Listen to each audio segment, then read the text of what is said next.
Bonjour Manuel Valls. Bonjour Apolline de Malherbe. Merci d'être avec nous. On va parler de la France, de la gauche, du Parti socialiste. Mais d'abord, un mot du Canada. Hier soir, une fusillade au Parlement, à Ottawa. Le Premier ministre canadien a été exfiltré. 2 morts et une chasse à l'homme.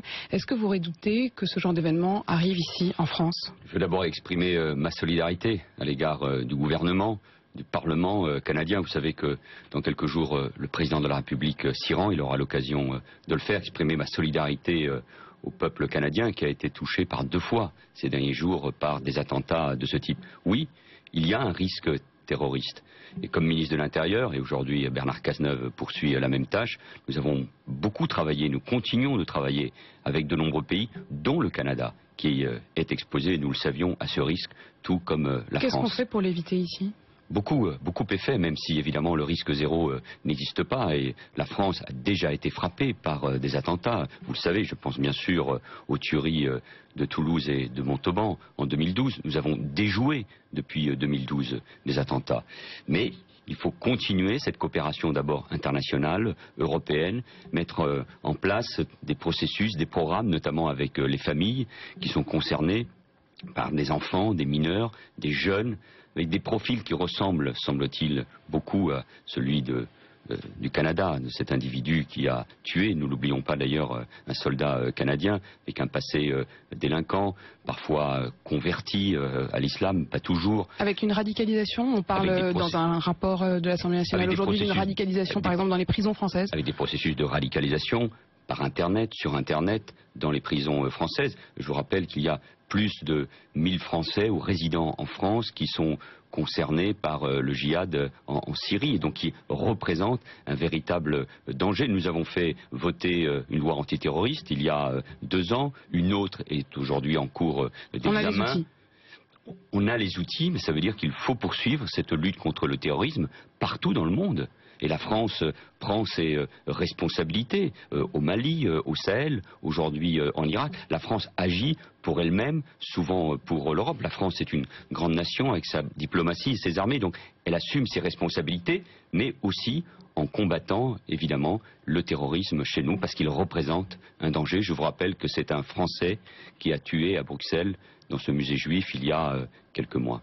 Manuel Valls, vous êtes Premier ministre depuis 6 mois. Hier, pour marquer cette étape, François Hollande vous a décoré des insignes de Grand Croix de l'Ordre national du mérite. Est-ce que vous la méritez? C'est une tradition. Le président de la République le rappelait hier, il faut le rappeler. Moi aussi, je suis attaché aux traditions républicaines.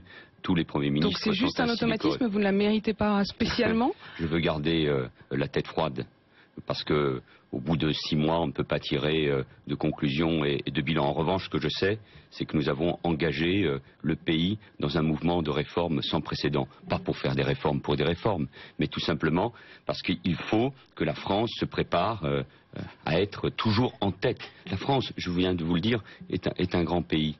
Oui, mais ça suffit pas de le dire. Le prix Nobel de Tyrol ou de Modiano, un économiste, un écrivain, les réussites qui existent dans notre pays. Il y a quelques minutes sur votre chaîne, on parlait des réussites de Xavier Niel, qui dit lui-même qu'on peut investir, qu'il faut investir en France. Paris est la capitale des start-up.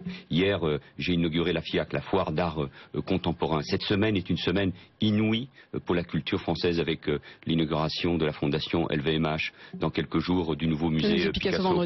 La foire contemporaine qui permet aussi de dire que nous sommes la capitale de l'art moderne. Donc, oui, donc ce mouvement, Valls, il est important pour que la France ne décroche pas de la globalisation, de la mondialisation économique. C'est difficile. C'est difficile d'abord pour les Français, ceux qui sont au chômage, dans la précarité, qui souffrent, qui ont peur de l'avenir, pour eux et pour leurs propres enfants.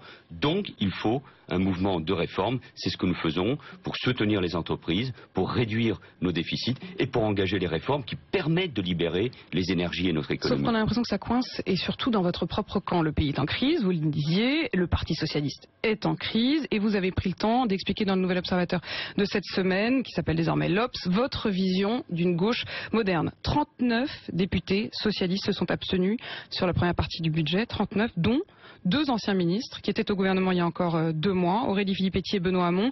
Et ici même, hier matin, Stéphane Le Foll trouvait que ce serait finalement plus cohérent que Benoît Hamon quitte le PS. Est-ce qu'ils ont toujours leur place dans la majorité? Mais c'est pas à moi de le décider. Moi, je ne veux pas rentrer dans des querelles de personnes et encore moins prononcer des anathèmes. Ma fonction, elle est tournée vers les Français. Ça ne m'interdit pas évidemment de réfléchir à l'avenir. Mais vous avez été choqué qu'ils ne le votent pas, ce budget ? Ça ne m'interdit pas de réfléchir à l'avenir de la gauche et du Parti socialiste. C'est ma famille politique, je ne peux pas m'en désintéresser. Mais dans ce moment difficile pour la France, crise économique, crise sociale, crise d'identité, au fond, c'est quoi être français? Face au risque, nous venons de parler tout de même de la menace terroriste qui nous concerne très directement, il faut faire preuve d'une très grande responsabilité, de sang-froid, c'est mon cas, d'une très grande détermination. Conduire le gouvernement de la France, c'est une belle responsabilité. Mener les réformes. Non, moi j'agis avec le sens des responsabilités. Et chacun doit se poser une seule question. Méritons-nous de gouverner ?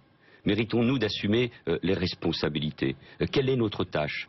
Que pensent les Français? Qu'attendent-ils d'un gouvernement? Ils attendent de ce gouvernement qu'il agisse pour l'emploi, pour le pouvoir d'achat, pour préparer l'avenir, pour définir des priorités, l'école, la sécurité, la justice. Mais ça a créé quand même une sorte de psychodrame. Le Parisien rapporte ce matin que Jean-Marie Le Guen, votre ministre des Relations avec le Parlement, a déclaré hier à propos des frondeurs, on va les sortir du Parlement, il faut dissoudre. C'est ça la solution? Non, mais moi je ne vais pas commenter des petites phrases dans la presse, ça n'a aucun sens. Enfin, vous-même, vous vous exprimez dans la presse, vous participez à ce débat qui, certes, pour certains, prend la forme de petites phrases. Mais c'est un débat global de la gauche. Je le fais posément.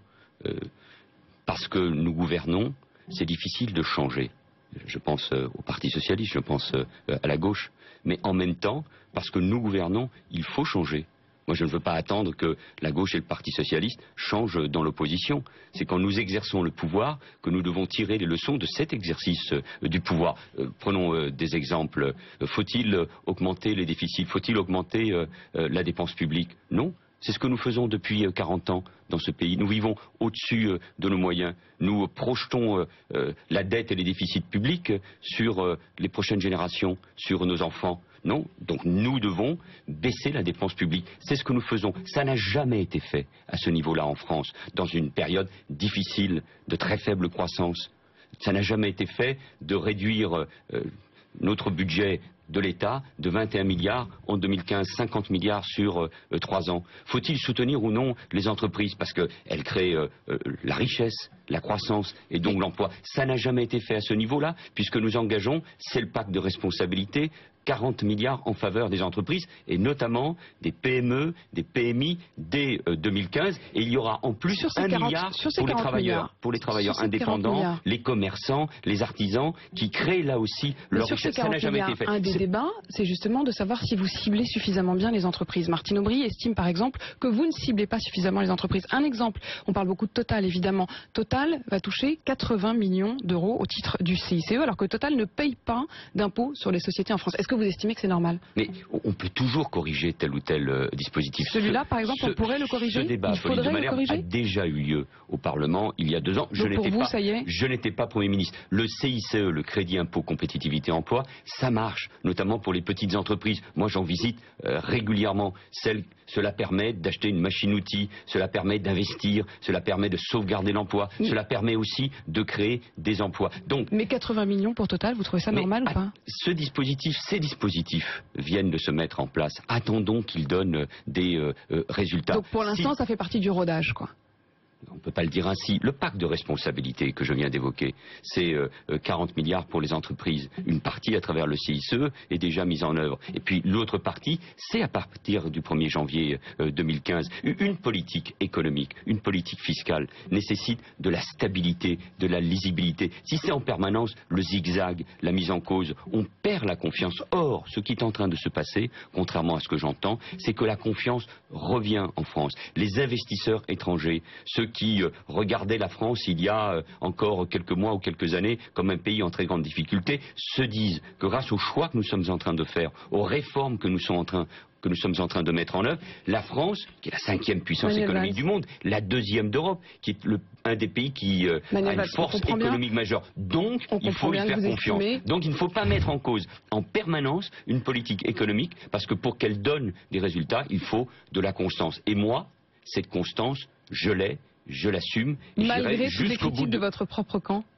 Mais il y a toujours eu un débat à gauche. Ouais, enfin là, en ce moment, il est quand même particulièrement fort. Oui, mais à chacun d'être responsable. À chacun de se dire, est-ce qu'il y a une politique alternative à ce que nous faisons? Oui, il y en a. Il y a ce que propose l'extrême droite, sortir de l'Europe, accuser les immigrés... Il y a aussi ce que propose une partie de la gauche. Je vais y venir, accuser les immigrés ou les musulmans d'être les responsables de tous les problèmes. Il y a une alternative, c'est celle que propose Nicolas Sarkozy, qui reprend les accents de la campagne de 2012, s'inspirant des thèses de M. Buisson et au fond d'une France qui n'accepte pas la réalité et qui en même temps n'accepte pas la nécessaire justice sociale. Est-ce que vous êtes socialiste?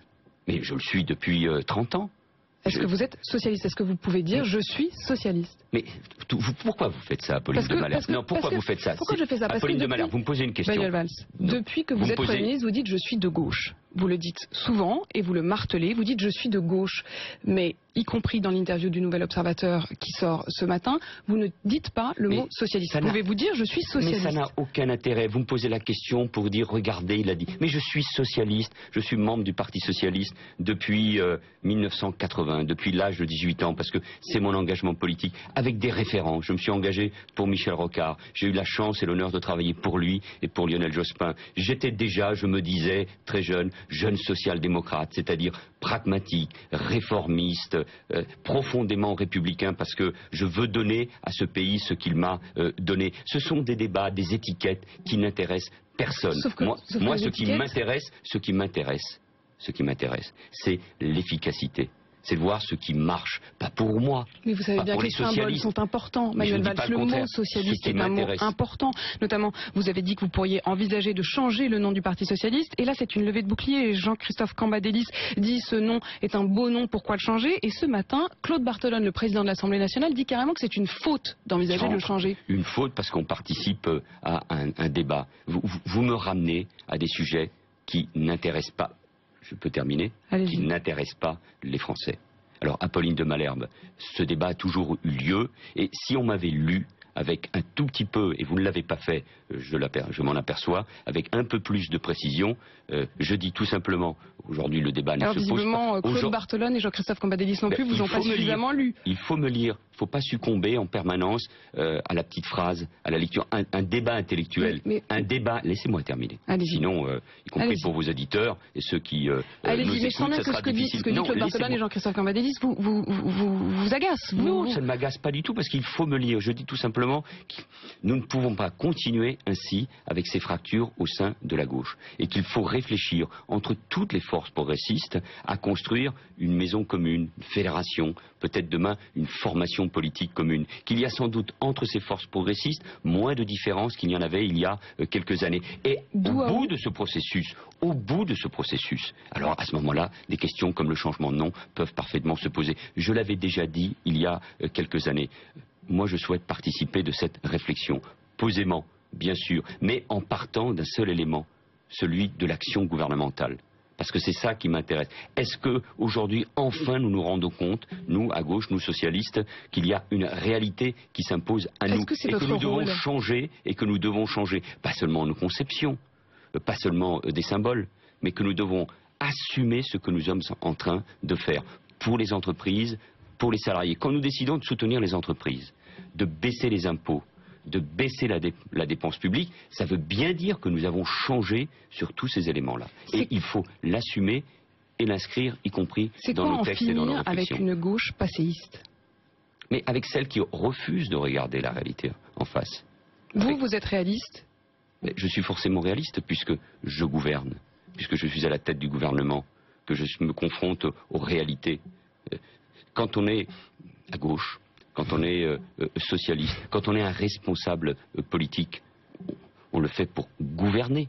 C'est un honneur immense que nous font les Français depuis 2012 de nous avoir donné les responsabilités à travers l'élection de François Hollande. Donc il faut assumer ces responsabilités, il ne faut pas les nier. Nous vivons dans un monde ouvert, dans une économie de marché, nous vivons dans une Union européenne avec des règles, il faut évidemment les respecter. Et donc, il faut être en face, il faut regarder en face cette réalité, assumer le gouvernement, mener les réformes qui sont nécessaires et qui s'imposent. Vous parliez au pays. notamment de cette grande famille des progressistes, qui pourrait être une sorte de nouvelle alliance, ou en tout cas de redistribution des cartes, et une alliance du Parti socialiste, on le comprend bien, notamment vers le centre. Un nouveau compromis entre toutes ces forces progressistes, bien sûr. Pour l'instant, on a l'impression que, en tout cas depuis hier, mais effectivement c'est le début de ce débat, c'est plutôt une levée de bouclier. Jean-Christophe Cambadélis dit qu'il ne veut pas donner l'onction à François Bayrou, et François Bayrou dit « Je ne participerai à aucune manœuvre d'appareil ». Il voit ça comme une manœuvre d'appareil. Est-ce que vous lui tendez la main encore aujourd'hui? Quel est le risque pour la gauche dans les mois et dans les 2 années qui viennent? Nous l'avons vu, notamment aux élections européennes. C'est de se retrouver derrière la droite, derrière le Front National. C'est d'être sorti même du second tour de l'élection présidentielle si nous ne prenons pas garde. Pour gagner... donc il faut être capable de se rassembler. D'abord les socialistes, évidemment la gauche, en tout cas ceux qui assument pleinement les responsabilités, ceux qui acceptent de gouverner. Et il n'y a rien de pire que le sectarisme, que de refuser une main tendue. François Bayrou a appelé à voter pour François Hollande en 2012. Il aurait fallu lui tendre la main. Mais en l'occurrence, c'est François Hollande qui n'a pas tendu. Je pense pas à lui seulement, mais je pense bien sûr à ses électeurs qui ne se reconnaissaient pas dans Nicolas Sarkozy, dans une manière de faire de la politique, qui ne respectaient pas les institutions, qui ne respectaient pas les Français, qui jetaient les Français les uns contre les autres. Il fallait apaiser, rassembler. Moi, ce qui m'intéresse, c'est le rassemblement des Français. Aujourd'hui, justement. Mais pourquoi attendre? Vous regrettez de ne pas l'avoir fait en 2012. Pourquoi vous ne le faites pas aujourd'hui? Mais moi, ce que je constate, c'est que les clivages politiques d'hier sont en grande partie dépassés. Bien sûr. Mais aujourd'hui. Mais bien sûr, il y a des débats entre la gauche et la droite, entre les progressistes, c'est un beau mot, le progrès, et les conservateurs. Il y a des... C'est un beau mot, vous pourriez l'aimer comme nouveau nom de parti, le mot progrès? Non, mais Jean-Christophe Cambadélis, le premier secrétaire du Parti socialiste, lui-même parle de cette alliance des progressistes et du progrès éducatif. C'est pour ça que l'éducation avec ce gouvernement est devenue... Laissez-moi terminer. C'est difficile d'aller jusqu'au bout si on est interrompu tout le temps.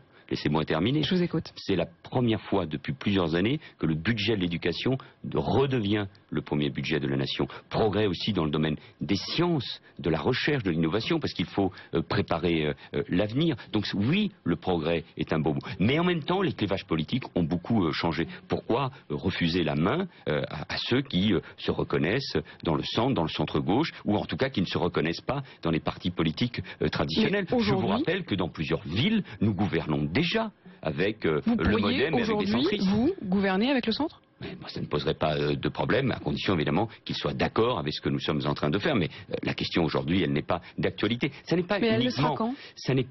pas uniquement un problème de parti. C'est d'essayer de rassembler autour d'idées, autour de valeurs, autour de programmes. Autour de valeurs. Donc sur les valeurs républicaines, sur l'idée qu'on soutienne l'entreprise et pas les patrons, pas les actionnaires, mais d'abord les salariés, les ouvriers, les cadres, les ingénieurs. C'est ça, une entreprise, autour des valeurs de la République, autour du soutien à l'entreprise, autour de la nécessaire réduction des déficits, autour de la belle idée de justice sociale et d'égalité. Comment empêcher qu'il y ait aujourd'hui 150 000 jeunes qui sortent du système scolaire? Comment empêcher qu'il y ait des milliers de gamins qui en 6e rentrent avec beaucoup de difficultés en matière d'orthographe, de mathématiques, d'expression? C'est cela la justice et une vraie politique qui permettent enfin l'égalité dans ce pays, parce que c'est le plus beau mot qui existe dans le triptyque républicain. Donc ça veut dire qu'autour de ces idées, de ces valeurs, de ces réformes, on peut Est-ce qu'il pourrait y avoir des projets concrètement, comme par exemple, vous l'évoquez aussi dans votre interview, refonder le contrat de travail pour avoir une sorte de contrat unique? Est-ce que ça fait partie aussi des idées que vous voudriez développer?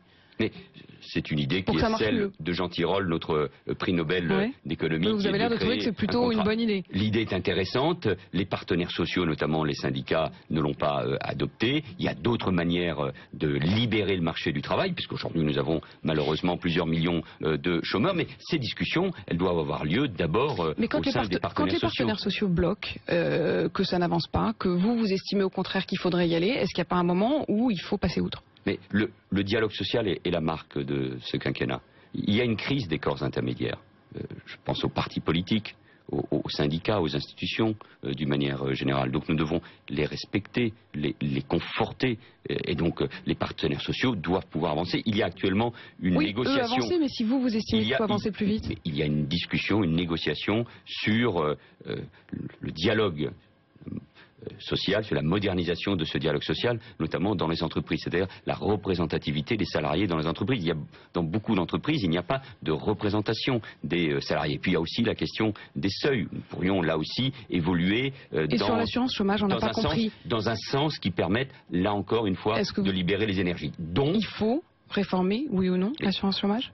Comme je n'ai pas encore terminé ma réponse à votre première question, je veux dire tout simplement, faisons confiance aux partenaires sociaux, et puis on peut être amené, oui, à prendre nos responsabilités. Dans la loi sur la croissance et l'activité que présentera Emmanuel Macron, il en a déjà présenté les grandes orientations, ces questions-là sont bien sûr intégrées, mais moi, je fais d'abord confiance aux partenaires sociaux, et c'est vrai aussi pour l'assurance chômage. Il y a un rendez-vous en 2016, il y a une clause de revoyure en 2015. Enfin, écoutez, face à la crise que nous connaissons, au niveau de chômage, de citoyens qui sont dans la précarité, il y aurait des sujets tabous, il y aurait des totems. On ne pourrait pas mettre sur la table tous les sujets qui permettent aux meilleures bonnes volontés d'avancer sur ces sujets. Vous pensez que les Français considèrent qu'on a tout essayé dans le domaine du chômage? Non, moi je pense le contraire. Donc ce qui marche, ce qui est efficace, ce qui permet de retrouver l'emploi, ce qui permet de respecter aussi les gens, personne n'est au chômage par plaisir, ce qui permet encore une fois de libérer les énergies dans ce pays,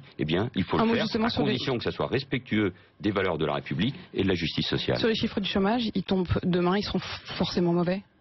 Je n'ai pas évidemment ces chiffres, mais quand on a une croissance aussi faible, pas seulement en France, mais en Europe, eh bien il ne faut pas s'attendre à de bonnes nouvelles, bien évidemment. Je voudrais qu'on réécoute François Hollande, un mot qu'il a dit à propos de vous hier lorsqu'il vous remettait les insignes de Grand Croix du Mérite. Si vous aimez Clémenceau, c'est parce que je connais bien son parcours très long, ce qui vous laisse grand espoir.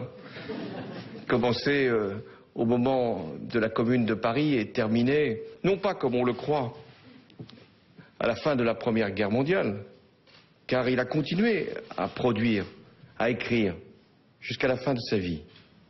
Il n'est pas devenu président de la République, mais on peut réussir aussi son existence sans être président de la République. Qu'est-ce que vous avez ressenti? Une grande émotion, parce que quand on a cette responsabilité de Premier ministre et qu'on reçoit évidemment cette décoration, nous le disions, qui est habituelle, qui est une tradition, mais on ressent forcément cette émotion. Et puis, moi je suis très respectueux des institutions de la Ve République. Elles sont une force, elles permettent la stabilité. Je ne me retrouve pas dans ceux et celles qui proposent de changer nos institutions. Le vieux débat du passage à la Sixième République, d'enlever des pouvoirs du président de la République, alors que les Français pensent au contraire que c'est la véritable élection qui leur permet de choisir le destin du pays, supprimer le poste de Premier ministre. Il n'y a aucun corporatisme dans cette affaire-là. Vous y accrochez forcément un peu plus. Non, ce n'est pas cela, mais tout simplement, faisons attention à ces manipulations hasardeuses concernant nos institutions. Je suis donc très respectueux des institutions, du rôle du président, du rôle du Premier ministre. Nous formons un tandem et il faut que ça marche et je crois que ça marche. Et pourquoi il vous dit on peut réussir sa vie sans devenir président de la République? Mais je crois qu'il a parfaitement raison. Il évoque Clémenceau. Clémenceau n'était pas seulement un homme de controverse. Clémenceau est quelqu'un qui a eu raison tout au long de sa vie. Au moment de la Commune, pour dénoncer la décolonisation quelques années après, au moment de l'affaire Dreyfus, alors qu'à gauche beaucoup hésitaient, lui, il défendait le capitaine Dreyfus. Il a été un grand ministre de l'Intérieur. Il pensait que l'ordre républicain, c'était le meilleur moyen pour répondre à cette demande de justice, parce que l'insécurité, le désordre touche d'abord les plus modestes et les plus fragiles de la société. Il a été le père la victoire. Quel beau parcours. On sait que vous l'admirez. Oui, et je me situe évidemment pas à son niveau. C'était une autre époque et c'était un de ces géants de l'histoire. Mais c'est forcément quelqu'un, c'est forcément une référence. Pourquoi est-ce que le président de la République à ce moment-là ironise auprès de vous avec ça? On sent bien qu'il ironise quand il dit on peut réussir sa vie sans être président. Il rappelle un certain nombre de vérités sur le rôle du président et du Premier ministre. Vous ne trouverez jamais chez moi la moindre distance, la moindre critique, la moindre nuance vis-à-vis du président de la République, dont vous connaissez par ailleurs l'humour. C'est une merveilleuse arme de protection. Donc c'était drôle, vous avez trouvé ça drôle? Oui, il y avait à la fois ce mélange d'émotion et puis d'humour. C'est dans ces moments-là difficiles de gravité. Et avec François Hollande, nous prenons tous les jours des décisions difficiles. Eh bien, une cérémonie comme celle-ci permet d'être à la fois dans l'émotion, mais aussi dans l'humour. Et moi, je poursuis ma tâche au service de la France. Encore une fois, c'est un honneur d'être à la tête du gouvernement et de servir, serviteur, le président de la République. C'est un beau mot. Servir, non pas le président de la République seulement, servir la France et les Français. Merci Manuel Valls d'avoir été notre invité ce matin. Merci à vous.